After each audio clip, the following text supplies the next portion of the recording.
वाह वाह, ये हो सौरंग जीतन का जोड़ी जौन बिरहा में ताल का मसोले बा। जियत रहा बाबू। अरे वाह, ओहो क्या बात है मंगल भाई जनवा ले बका।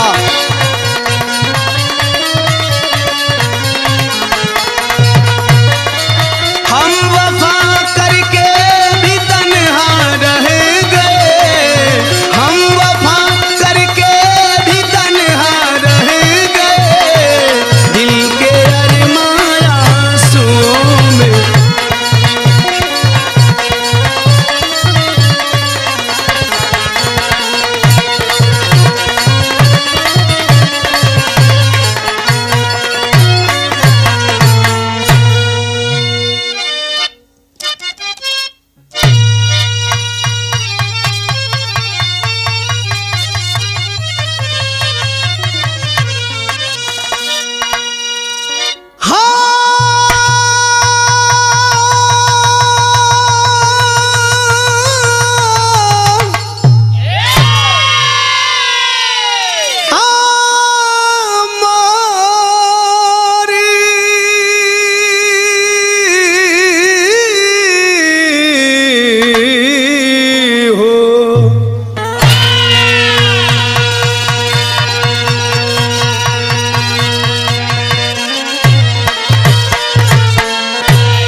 अच्छा बाबूजी, मैं ओम प्रकाश दीवाना दिल की अनंत गहराइयों से सभी देवता रूपी श्रोताओं को प्रणाम करता हूं।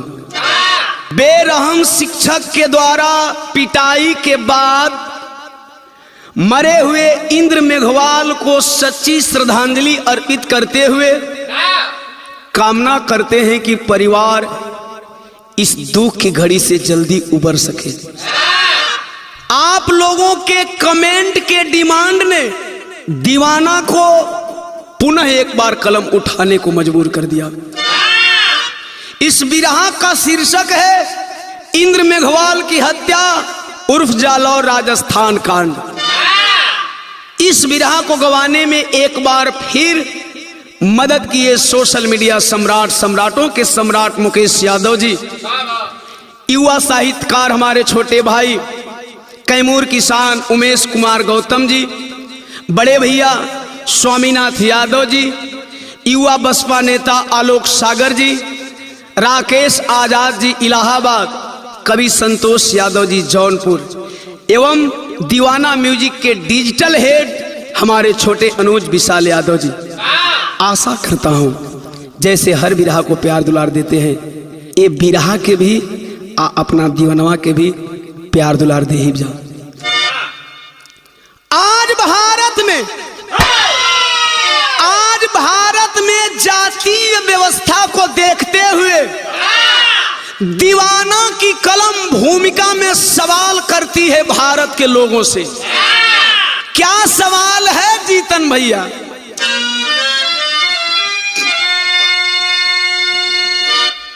एक तन एक वतन में जो पैदा हुआ, उसकी जाति अलग तुम बताते हो क्यों?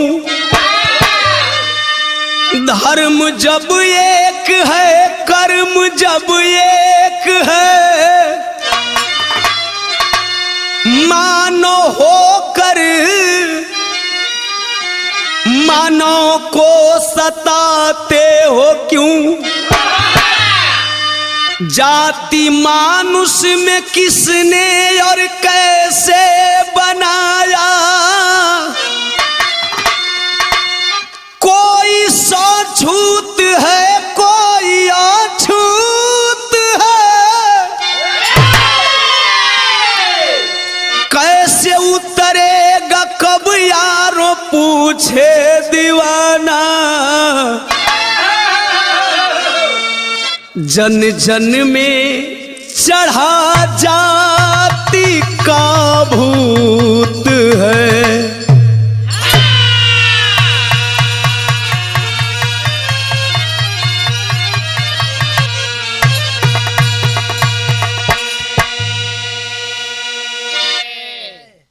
बिरहा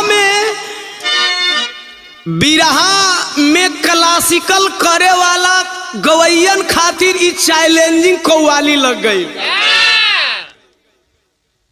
जेके क्लासिकल को भी पता नहीं हो उहो बिरहा में क्लासिकल ही करेला। कबो कबो हमरा बड़ा हंसी बरेला।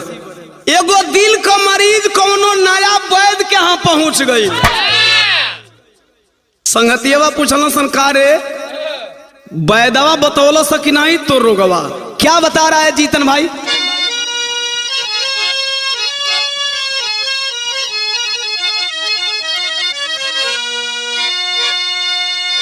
नवजिया बात क्या जाने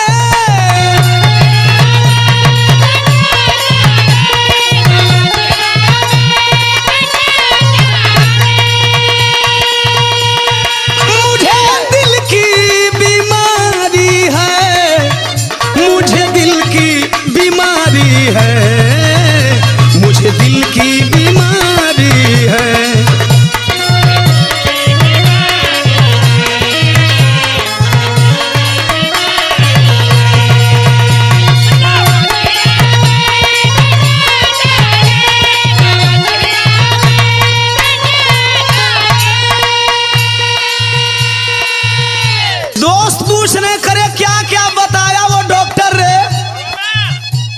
दिल का मरीज आशिक कह रहा है कभी कफरोग बतलावे, कभी तासीर गर्मी की,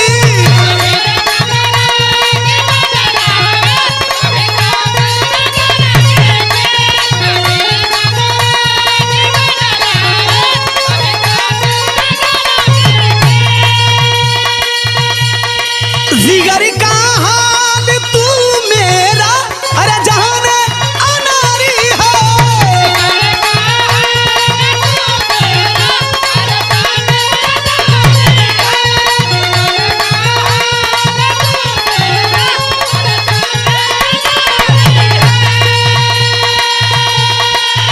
अरे जिगर का हाल तू मेरा, अरे जाने अनारी है, मुझे दिल की बीमारी है।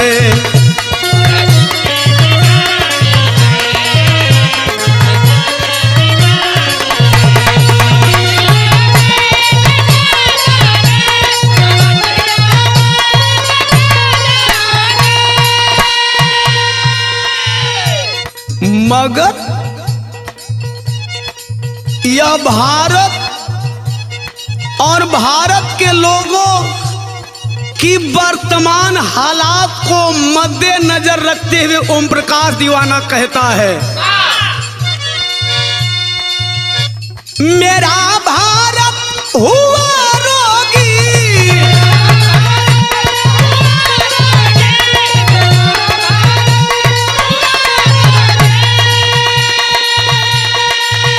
अरे जातिवादी बीमारी से, की जातिवादी बीमारी से, जातिवादी बीमारी से।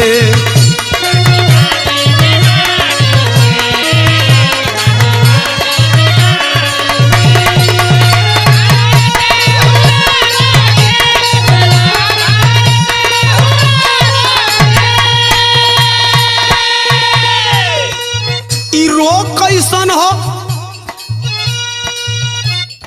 मानो को ना छुए, मानो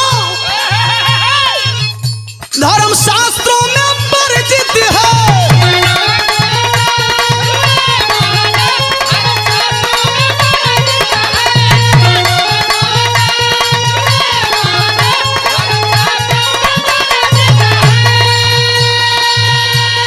क्यों वर्जित है मंगल भाई? धर्म का नाश होता है, अरे इस महामारी से,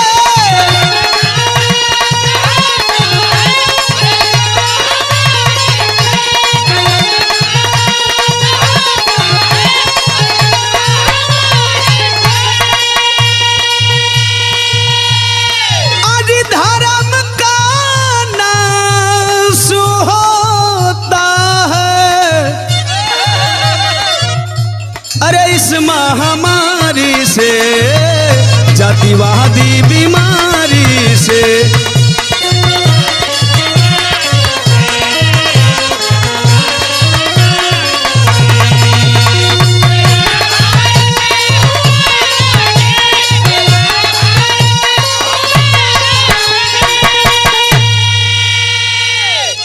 एजे से बिरहा का कहानी नजम में चालू होता। कैसे जीतन बाबू?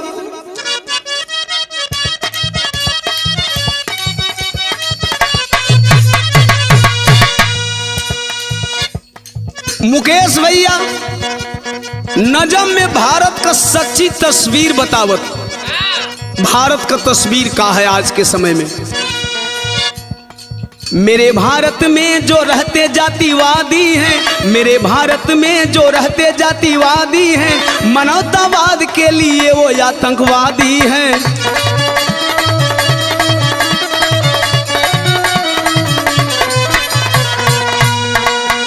भारत में जातिवाद से बड़ा कोई आतंक नहीं है, नहीं कोई आतंकवाद है।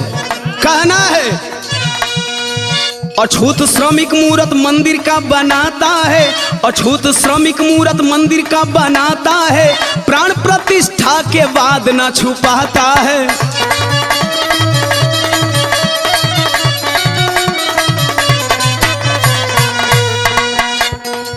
अछूत जानकर उस वक्त ना घिनाते हो। किस वक्त? अछूत जानकर उस वक्त ना घिनाते हो, अछूत वाला को जब लूटने तू जाते हो।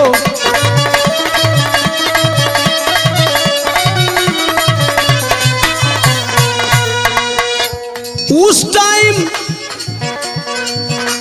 तुम्हारा छुआछूत कहां चला जाता है?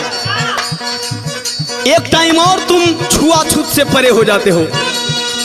चुनाव आता है घर घर में ढोंग करते हो, चुनाव आता है घर घर में ढोंग करते हो, पानी अछूत घर का पीकर तब ना मरते हो।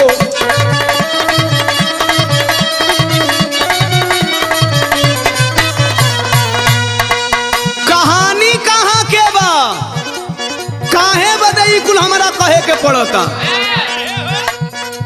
राजस्थान में जालौर की कहानी है, वायरल घटना जिसकी चर्चा पूरे दुनिया में हो रही है। यही भारत की असली तस्वीर है क्या? राजस्थान में जालौर की कहानी है, कौलम युग के गुरुद्रोण की है वहानी है।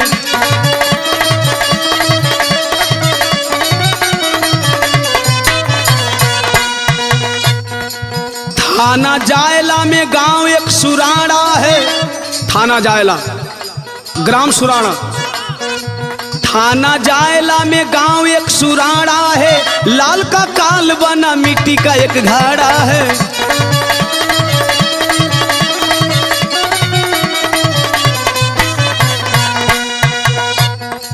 पिता देवराम माता पवनी के दुलारे दो, पिता देवराम माता पवनी के दुलारे दो, नरेश इंद्र मेघवाल नयन के तारे दो।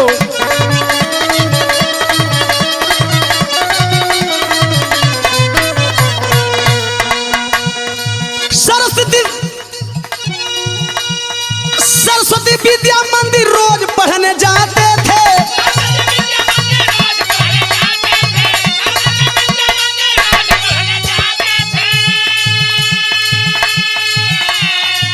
सरस्वती विद्या मंदिर रोज पढ़ने जाते थे।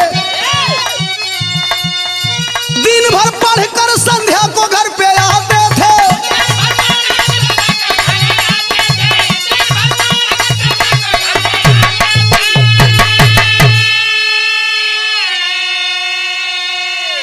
आए बाबू, ग्राम सुराड़ा, थाना जायला, जिला जालौर, राज्य राजस्थान के रहने वाले देवाराम मेघवाल, पत्नी पवनी देवी और दोनों लोगन के बीच में 2 संतान।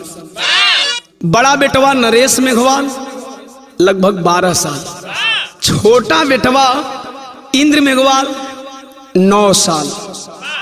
गांव से 6 किलोमीटर दूर दादा पोला राम जी दादियों हैं, चाचा किशोर राम। गांव से 6 किलोमीटर दूर निजी विद्यालय सरस्वती विद्या मंदिर में वह दोनों भाई एक ही साथ पढ़ते थे। क्या हुआ कि घटना चर्चा का विषय बन गया पूरे भारत में। माई बाबू का अरमान होला, चाहे बेटवा गरीब का होखा चाहे बेटवा अमीर का होखा, हर माई बाबू अपना बेटवा बिटियन खातिर सपना सजावेलन। माई पवनी देवी बचवन के स्कूल भेजत है, एगो बात कहत है, का कहे जीतन,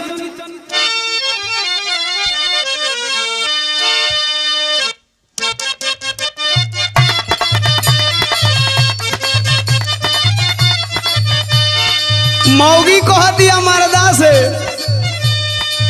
एहो बलमुआ कमाल करिले, मारी के मुस्की निहाल करिले।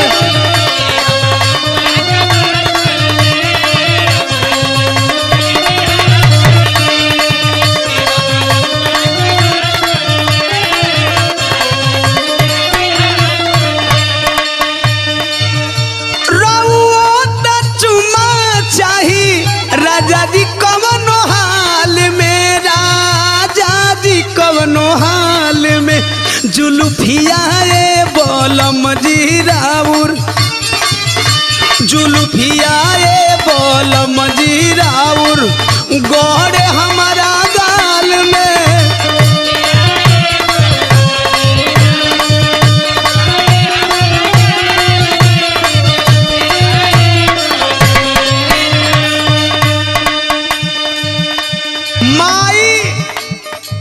पवनी देवी दोनों बचवन से कहत है विदा करे टाइम, मम्मी पापा के अरमान हवा, एगो सूरज एगो चांद हवा।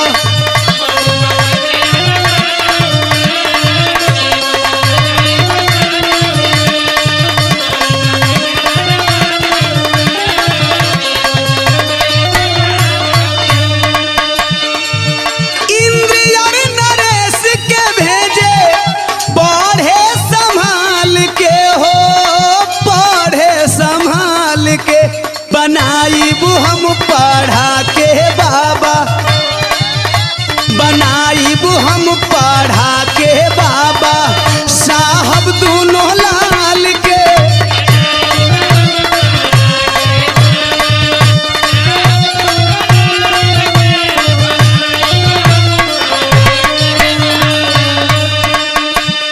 ए लाल, तू लोग पढ़ के बाबा साहब जैसन विद्वान बनी हजार। माई दोनों बचवन के संहार के भेजत है। बचवा गईलन है, दोनों कहाँ गईलन, गईले स्कूल 20 जुलाई के सुगानावा, लागल पियास व्याकुल पानी बिना मानावा।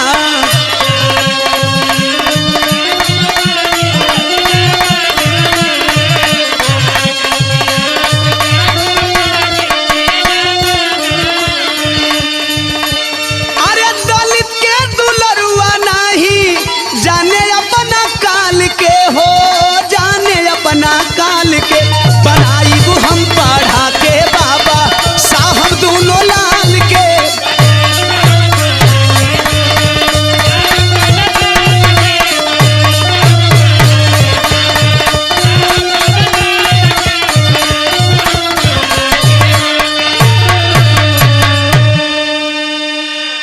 आए बाबू, जब प्यास लगी है 9 वर्षीय इंद्र मेघवाल को, तो वह मासूम पानी की घड़ा की तरफ बढ़ चला।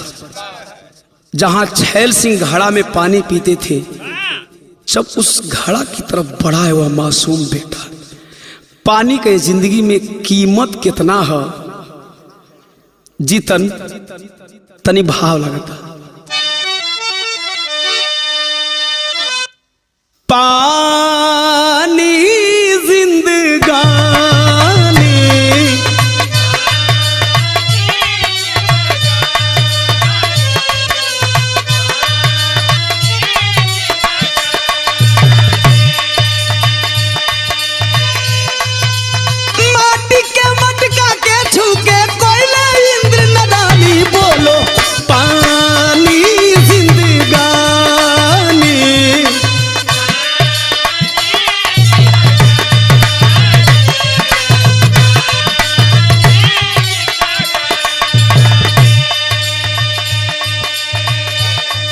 पनिया पियल का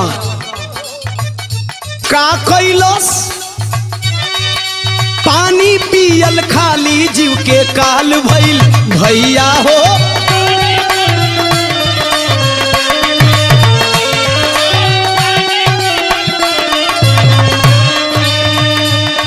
आशैल सिंह के दूनों अखिया लाल भइल भैया हो।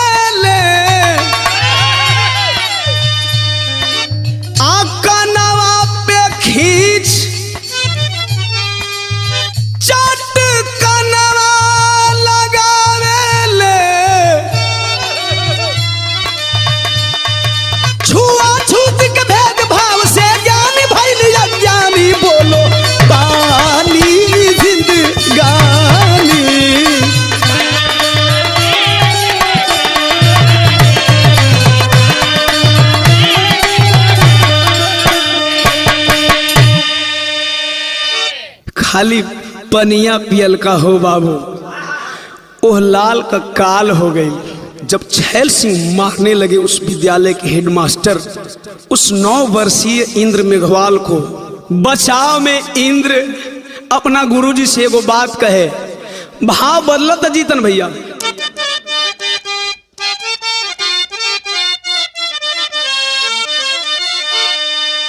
वह निर्दयी जातिवादी हेडमास्टर मार रहा है इंद्र को, और इंद्र रो करके एगो अनुनय करे, विनय करे। कैसे?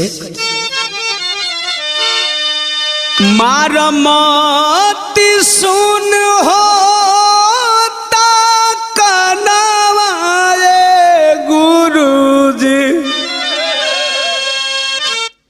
माफ कई द गलती हमार हो।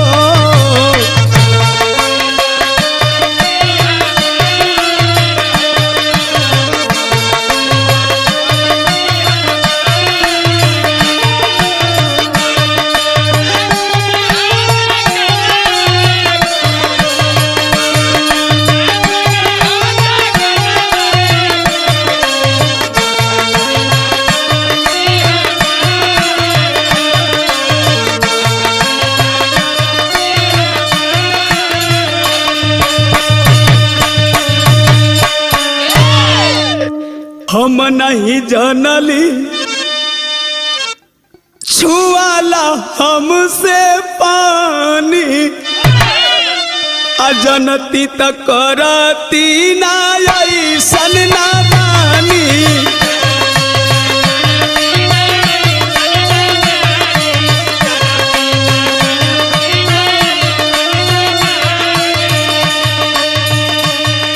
ए गुरुजी, मास्टर साहब, मारी मारी ले बका तू जानवाए गुरुजी, मारी मारी ले बका तू जानवाए गुरुजी, माफ कई द गलती हमार हो।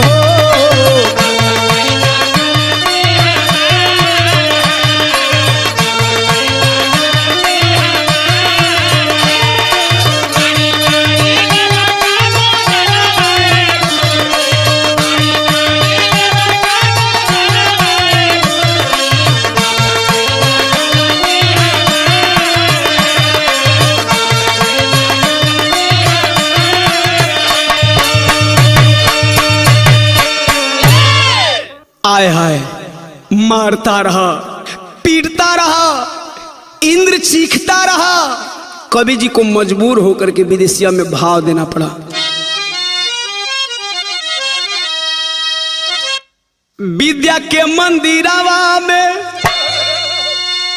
जातिवादी भेड़िया हो,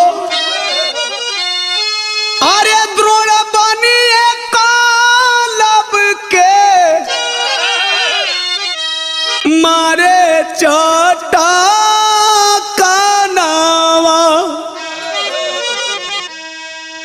फाटी गईली नसिया तो सूजी गईली आँखिया हो, कनवा से बाबूआ के आवे लागल खूनावा। भैली जब छूटी इंद्र अनरस बिरादावा हो, शाम 4 बजे पहुँचे अपने भावनावा।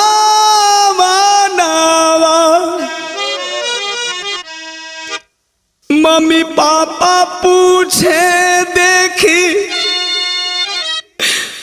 ओई आँख के सुजनवा, तो कानवा के खून देखी रोवेली माया नावा। मासूम इंद्र की हालत को देख करके पिता सवाल करते हैं, करे बेटा ये कैसन खून बहता रे, ये कैसन अखिया सूजल बरे, कहां भयल, कुछ बोलता का है ना, कोई तो के मरले बा। हाँ पापा के मारल है रे? गुरुजी हेडमास्टर साहब छैल सिंह मारे हैं। क्यों मारे हैं लाल, क्या गलती किया, तूने टास्क पूरा नहीं किया था? नहीं पापा मैंने सब कुछ किया था, तो फिर क्यों मारे? बतावत है, तनी भाव चेंज होता जीतन भाई।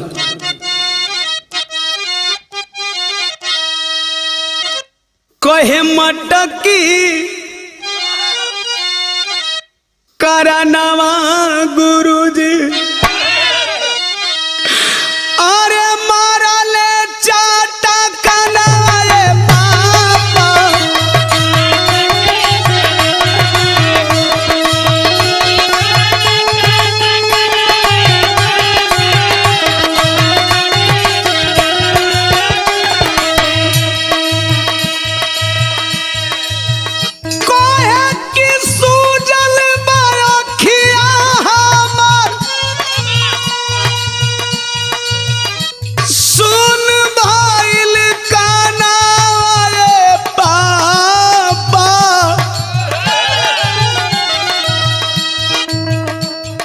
करे मरात रहे तो कोई धरे ना आइल हो। इंद्र बोलस सुनिए न पापा, केहू बचावे नाही आइल कलाश में।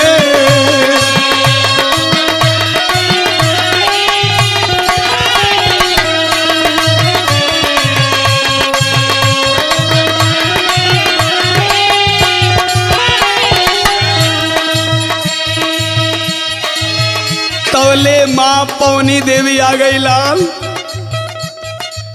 गोदिया में उठा के बैठा लेलस, रोई रोई सुनावे दुखड़ा मम्मी के पास में हो, मम्मी के पास में।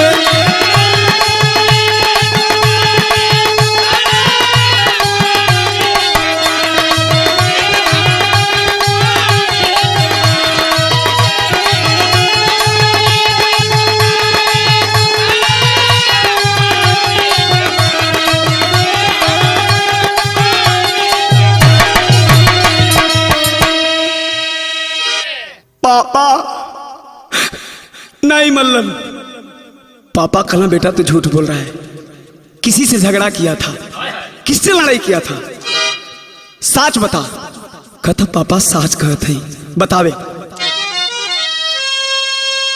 कि सच सच कहतानी, अरे करी ना बहाना रे पापा, मटकी करनवा गुरुजी, अरे मटकी करनवा गुरुजी, मरले चाटा करनवा रे पापा।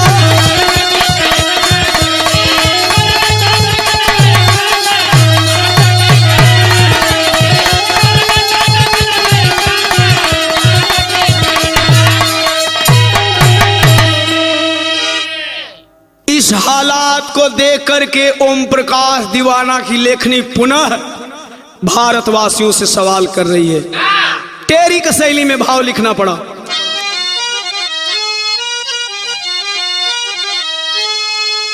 अरे जाति से भारत मुक्त कब होगा मुकेश भैया, अरे जाति से भारत मुक्त कब होगा, पानी पीने न देती आस्था मूत पिलाती। हिंदू धर्म के ठेकेदारों से ओम प्रकाश दीवाना का सवाल है। सत्य को हजम करना पड़ेगा। पढ़ने वाला हिंदू, पढ़ाने वाला हिंदू, छूने वाला हिंदू, छुआने वाला हिंदू, हिंदू से हिंदू को इतनी है नफरत कि मारने वाला हिंदू, मराने वाला हिंदू। हिंदू ही तो था, हिंदू का ही तो मटका छुआ था, फिर इतनी दुश्मनी क्यों?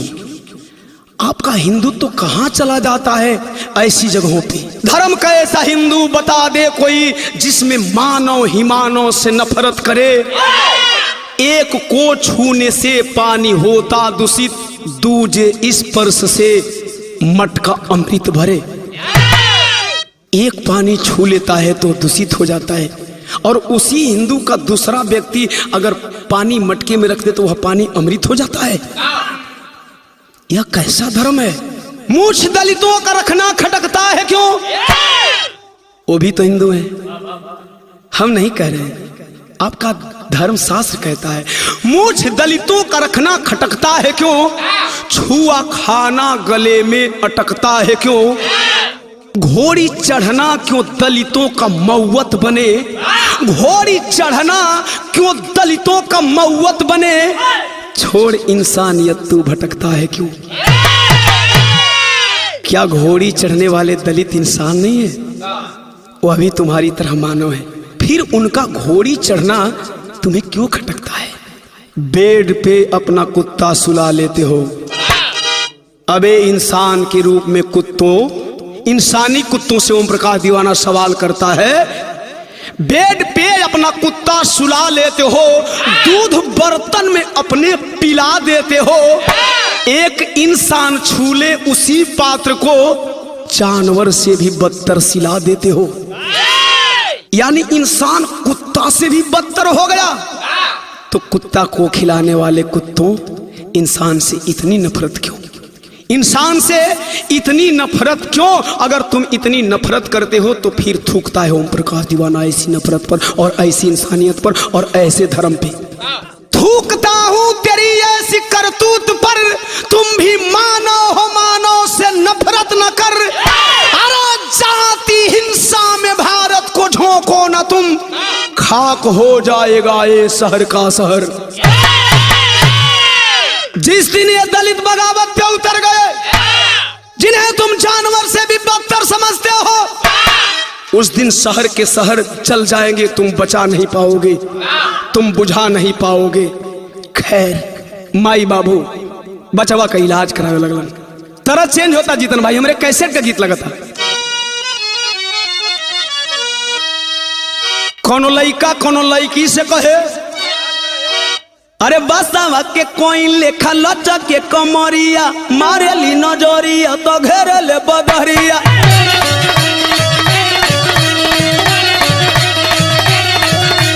बसावा के कोई लेखा लचा के कमरिया, मारेली नजरिया तो घेरे ले बदरिया। कि कहाँ जाली झार के घरेलिया नूरे, करवई भी काम डा।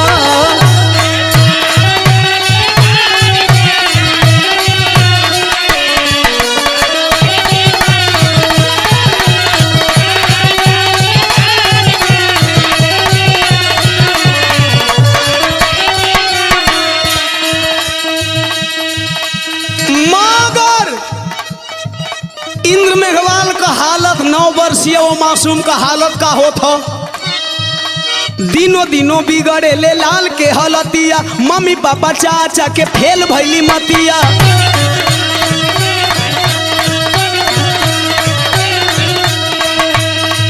अरे बदले ले रोज डॉक्टरिया नु हो, करवावे ले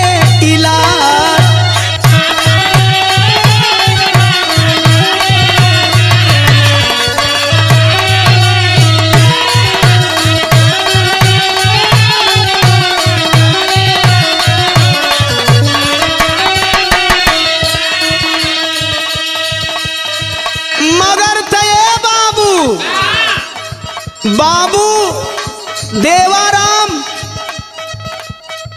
दुकान से दवाई लिया के दहला, आराम ना भई। हॉस्पिटल में लेकर के गए, प्रतिदिन हॉस्पिटल से डॉक्टर रेफर करने लगे। तो कवि जी लिखत हवन, आस्था बजरंग लेके गईले हो, करणी त्रिवेणी घूमी आइले हो।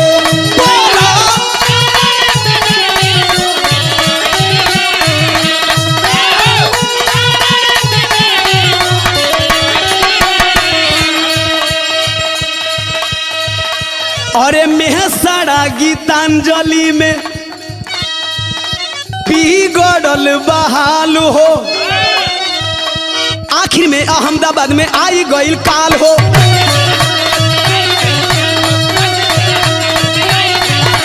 कंदा भैली लाल के नजरिया नु हो, करवावे ले इलाज।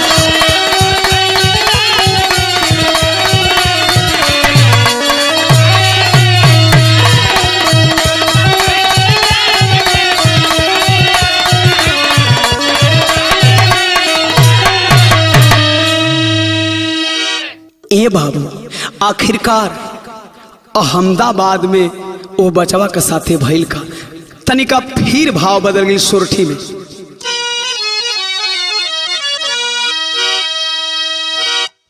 कि 13 अगस्त के 11 बजे दिनावा,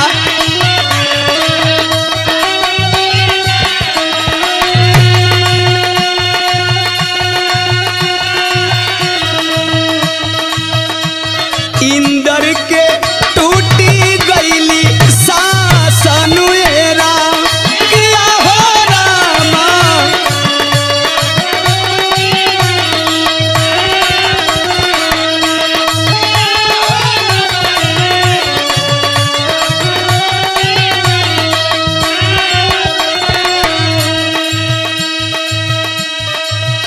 देश आजादी का 75 साल पूरा होने पर अमृत महोत्सव मना रहा था। कवि जी बड़ा दुख में वो लाइन लिखत हवन, कैसी अमृत महोत्सव, यही अमृत महोत्सव है। आजादी के 75 साल पूरा होने के बाद भी एक दलित को घाड़ा छूने के लिए मारा जाता है, पीटा जाता है, और मारपीट की वजह से वह मासूम बच्चा दम तोड़ देता है। कवि जी का शिकायत है, अमृत महोत्सव मृत महोत्सव बहनी गाइले में।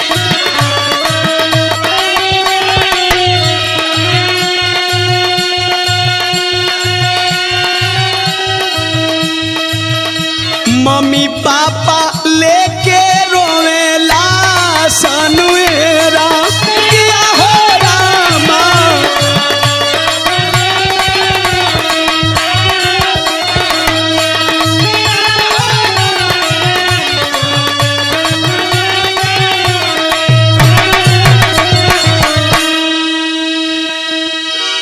ए बेटा, बेटा पूरा देश तिरंगा झंडा फहरावत रे, उठ, तोर संगतिया तिरंगा झंडा लेके रोज घूमत रन।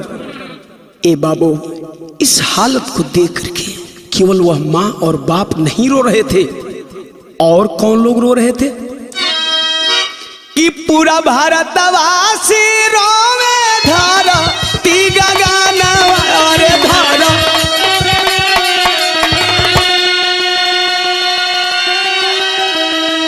अरे किया हो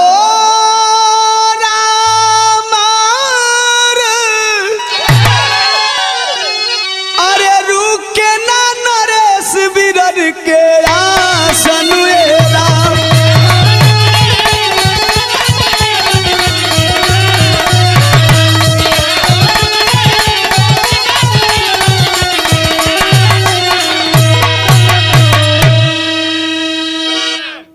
कैसे आप अमृत महोत्सव मनाओगे?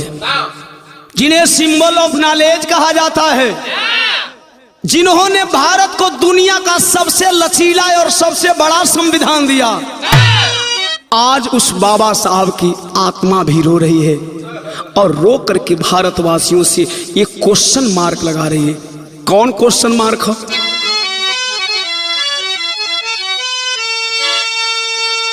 अरे न्याय वाली बाबा के नेवारियानु हो, न्याय वाली बाबा के नेवारियानु हो, फसल बीच मजाधा।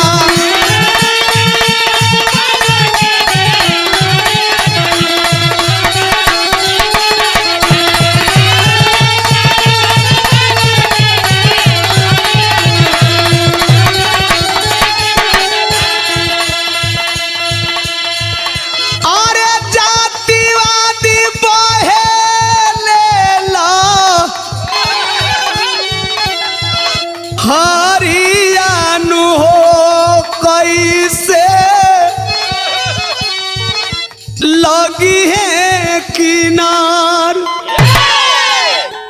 जातिवादी लहर से बाबा साहब की इंसाफ रूपी नौका डगमगा रही है। इस इंसाफ को दिलाने के लिए और भारत के दबे कुचले SC ST OBC समाज के लोगों के हक के लिए बाबा साहब ने क्या नहीं किया। जरा बाबा साहब का बचपन और बाबा साहब का संघर्ष याद दिलाना चाहता हूं। विद्यालय के बाहर बैठी और कोयले पढ़ाई, यही मनुवादी बाबा साहब को भी पानी नहीं पीने देते थे, लेकिन उन्होंने लड़ करके पानी पीने का अधिकार दिया और अधिकार देने के बाद भी आज मटका छूने का अधिकार नहीं है भारतवासियों को। तो ओम प्रकाश दीवाना की कलम कह रही है, विद्यालय के बाहर बैठी और कोयले पढ़ाई, असमता समानता के लड़ले लड़ाई, बाकी का मिलल बा? छुआछूत भइल बा जो हरियाणु हो, कहिया बदली विचार।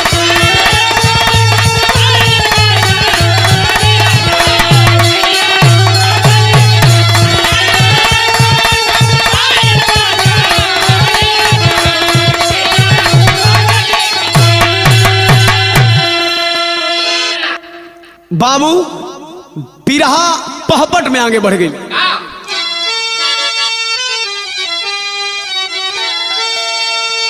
अरे FIR में छैल के भइल हिरासत हिले सियासत हो,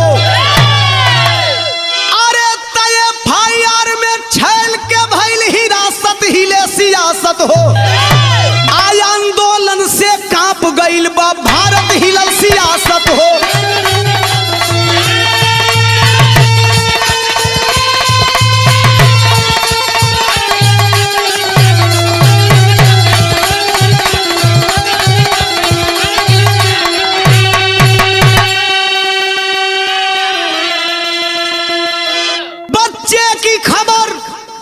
बिजली की तरह कौंध गई भारत में, जन जन में आक्रोश मार्च निकलने लगा, कैंडल मार्च लोग निकालने लगे, पूरे देश के दलित वर्ग के लोग रोड पे उतर गए।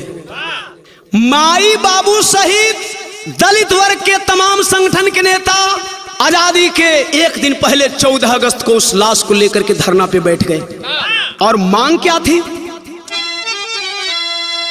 अरे रोड मान्यता विद्यालय का फास्ट ट्रैक में केस हो, एक मौत पर एक मुआवजा मांगे पूरा देश हो, एक मौत पे एक मुआवजा होनी चाहिए। कुछ दिन पहले उसी राजस्थान में उदयपुर में एक कन्हैया टेलर की हत्या कर दी गई थी, तो उसको मुआवजा में यही सरकार 50 लाख रुपया दी और 2 बच्चों को नौकरी दी। यही गहलोत सरकार मुख्यमंत्री अशोक गहलोत के नेतृत्व में इस दलित के बच्चे की मौत पे 5 लाख रुपए की मुआवजा राशि मिलती है। वाह, क्या इंसाफ है। राजस्थान वही, मुख्यमंत्री वही, तो पूरा परिवार अड़ गया। जब तक से लिखित मांग पूरी नहीं होगी तब तक से हम लोग धरना से नहीं हटेंगे। आय हाय, पुलिस बल के बदौलत गहलोत सरकार ने क्या किया? अरे लाठी चार्ज कर पुलिस करे महाभारत, हिलल सियासत हो। लाश जली है माई बाप के, मारत हिले सियासत हो। धरना पे गए लोगों पे लाठियां बरसाई गई, माई बाबू के लाठी से मार मार के दूर कर दिहल गई। आखिरकार उसी तरह लाश जला दी गई जिस तरह मनीषा वाल्मीकि की लाश हाथरस में आधी रात को जलाई गई थी, उसी तरह लाश जला दी गई जिस तरह पुष्पेंद्र यादव की लाश झांसी में आधी रात को जलाई गई थी। पुलिस बल के दम पर क्या न्याय करेगी ये सरकार? एक लाइन और कहना, सर्व समाज के पंचायत शिक्षक के कहे निर्दोष हो। अरे भीम आर्मी, भीम सेना, पसपा में जागल रोष हो। सर्व समाज पंचायत जुटाने लगा, शिक्षक निर्दोष है। वाह, क्या विडंबना है। वकील के द्वारा एक बच्चे को सिखाया गया इस केस को हल्का करने के लिए और उस शिक्षक को बचाने के लिए कि जब लोग पूछेंगे तो बता देना छैल सिंह ने, वाह स्टूडेंट है और कह रहा है छैल सिंह ने। फाइनली वकीली भाषा है, छात्र है, गुरुजी नहीं कर रहा है, सर जी नहीं कर रहा है, टीचर नहीं कर रहा है, हेडमास्टर नहीं कर रहा, छैल सिंह ने। बस्ते के लिए झगड़ा हुआ, हम दोनों को एक एक तमाचा मारे। अच्छा, एक एक तमाचा मारे तो एक के कान से खून आ गया, एक के आंख से सूजन हो गया और तुमको कुछ नहीं हुआ। आया पंचायत होने लगी उस आरोपी शिक्षक को बचाने के लिए। तो कवि जी लिख रहे हैं, अरे पुलिस प्रशासन न्याय के करे तिजारत, हिलल सियासत हो। आहाई गोदी मीडिया खेलावा कुल, अरे बिगारत हिले सियासत हो। पुलिस प्रशासन, सरकार और गोदी मीडिया सारे लोग उस शिक्षक को बचाने का सबूत इकट्ठा करने में लग गए। तनिका आल्हा में के और क्लियर करते, आज देश के आजाद करावे वाला वो क्रांतिकारी, वो वीर वीरांगना जो अपने जान की आहुति दे दिए आजादी की बलि वेदी पे, वो भी सोचने पे मजबूर है। यह दिन देखे खातिर अरे मिलल काया जदिया भैया, अरे भारत के दलित बारे अब हिले अछूत।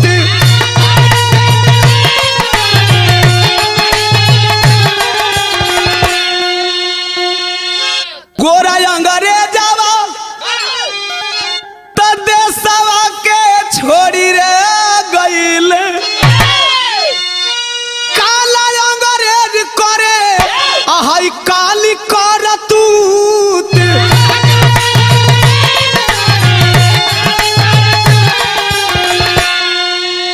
ऊंच नीच छोट बड़ के मीटेला ना भेदवा बाबू, अरे मनई के छुआला से अब ही लागे छूत।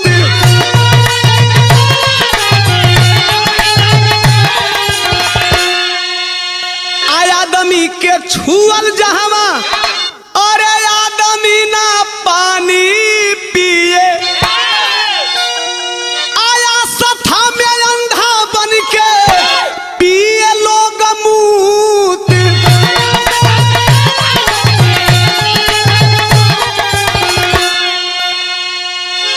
यह हालात है भारत की आजादी के 75 साल बाद देश की बलि बेदी पे कुर्बान होने वाले, हंसते हंसते फांसी के फंदे को चूमने वाले हमारे शहीद क्रांतिकारी सपूत भी सोचते होंगे कि हम लोगों ने देश की बागडोर किनके हाथों में सौंप दिया। कुर्बानी व्यर्थ है, तनिका आल्हा करवट लेता। उस आरोपी शिक्षक छैल सिंह को बचाने के लिए सरकार, मीडिया, पुलिस प्रशासन सब एक हो गए हैं। कैसे बचाने की तैयारी चल रही है? अरे टमाटर के बातिया के झूठा बता,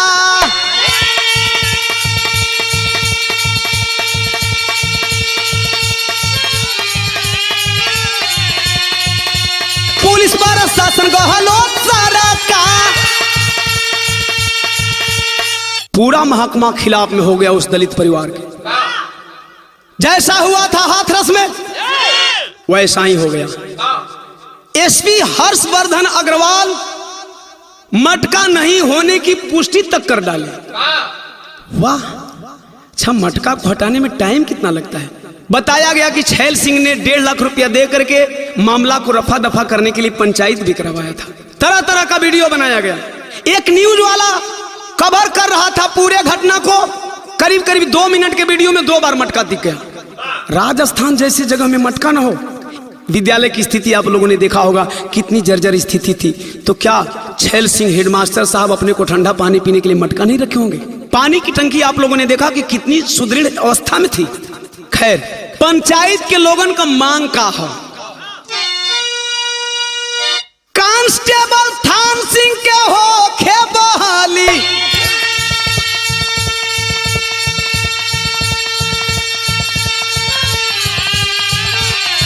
अरे समर समाज जुटी कोरे का। पंचायत में थान सिंह कांस्टेबल जो निलंबित है उसकी बहाली की मांग चल रही है। दोषी को सजा दिलाने की मांग नहीं चल रही है। जरा भारत के हिंदू संगठन वाले साथियों से सवाल है मेरा, कोरे आंदोलन नहीं हिंदू संगठन,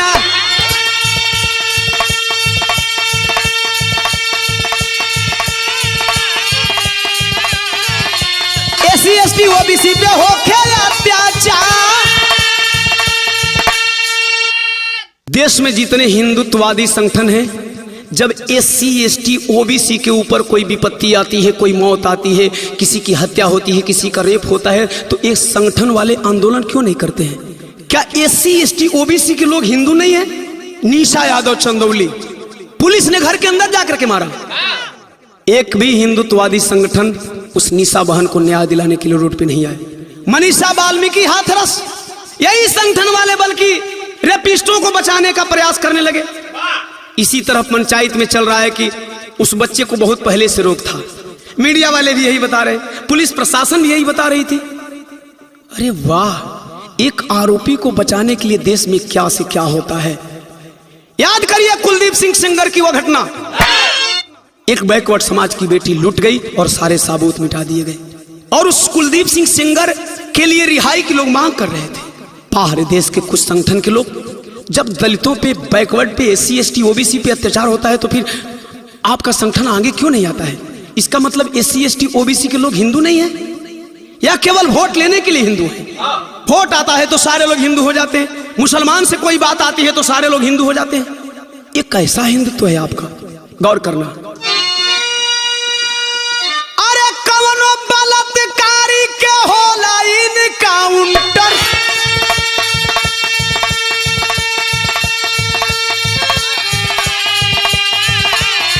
अरे कौनो बलात्कारी के देखाला संस्कार।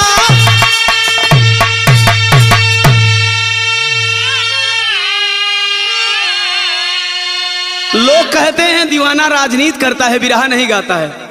अरे भाई, सच कहना राजनीति है तो मान लो मैं राजनीति करता हूं। इसी देश में एक रेपिस्ट को दिन दहाड़े गोली मारी जाती है। अगर रेपिस्ट है तो मैं भी कहता हूं कि बुला लेना, मैं भी 2-4-10 गोली मारूंगा। हम हिमायती नहीं है रेपिस्टों के, लेकिन सवाल है कि इसी देश में एक रेपिस्ट को दिन दहाड़े गोली मारी जाती है, इनकाउंटर किया जाता है, और इसी देश में रेपिस्टों को, बलात्कारियों को बाइज्जत रिहा किया जाता है और कहा जाता है कि ब्राह्मण बहुत संस्कारी होते हैं। अगर देश के सारे दलित विधायक, सारे दलित सांसद अगर ऐसी घटनाओं के खिलाफ अगर इस्तीफा सौंपना शुरू कर दे तो कहीं ना कहीं सुनवाई जरूर होगी। इस हालत को देख करके आप लोगों ने देखा कि यहाँ पे बहुत सारे लोग गए, बहुत सारे संगठन के लोग गए, कुछ राजनेता नहीं गए जो अपने को दलित का हिमायती बताते हैं। हमें किसी राजनेताओं से लेना देना नहीं है, लेकिन दलित वोट लेने के लिए आप दलितों के हिमायती हो जाते हो और जब दलित के घर में एक घटना होती है तो फिर आप लोग वहां आवाज उठाने नहीं जाते हो। गए दलित समाज के कुछ संगठन के नेता, जैसे कि चंद्रशेखर रावण गए, भीम आर्मी चीफ, भीमसेना से सतपाल तंवर गए, कुछ बसपा के साथी गए। ऐसे छीट फूट आंदोलन करने वाले बहुजन समाज के लोगों से ओम प्रकाश दीवाना एक बात कहता है कि अगर आप इंद्र को न्याय दिलवाना चाहते हैं, अगर जितेंद्र को न्याय दिलवाना चाहते हैं, निशा को न्याय दिलवाना चाहते हैं, पुष्पेंद्र यादव को न्याय दिलवाना चाहते हैं, यदि मनीषा वाल्मीकि को न्याय दिलवाना चाहते हैं तो इस तरह से न्याय नहीं मिलने वाला है। न्याय मिलेगा कैसे? खड़ी में भाव है।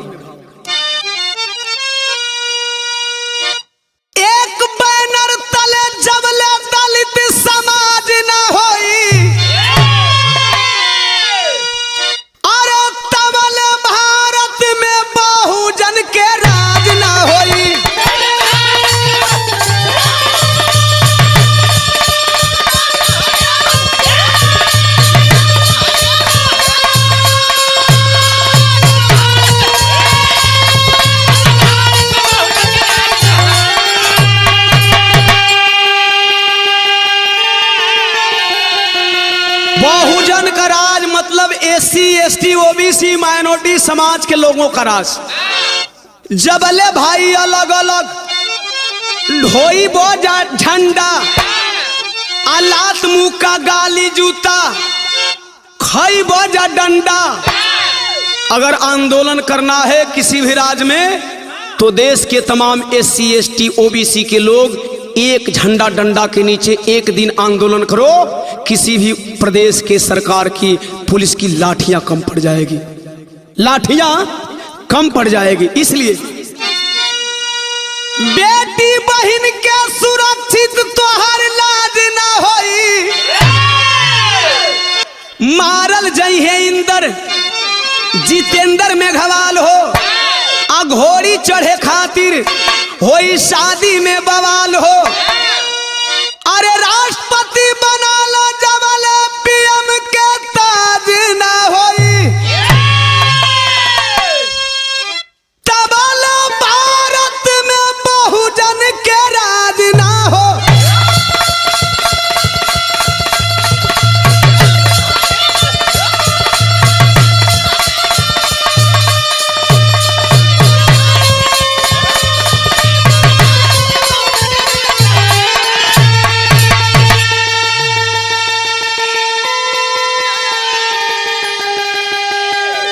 कुछ नेता कहते हैं हमने दलितों का राष्ट्रपति बनाया है, शेड्यूल कास्ट शेड्यूल ट्राइब का मैंने राष्ट्रपति बनाया है।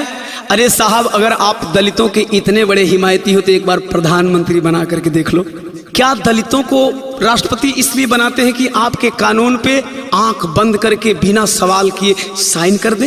राष्ट्रपति बनाने से कुछ नहीं होगा साहब। खैर, मेरा की आखिरी कड़ी में कहना है, बुद्ध छत्रपति साहू फूले कबीरदास रविदास बाबा साहब ललई यादव संविधान बहावे आस। जाति से भारत मुक्त कब होगा, संतोष दीवाना अब दुनिया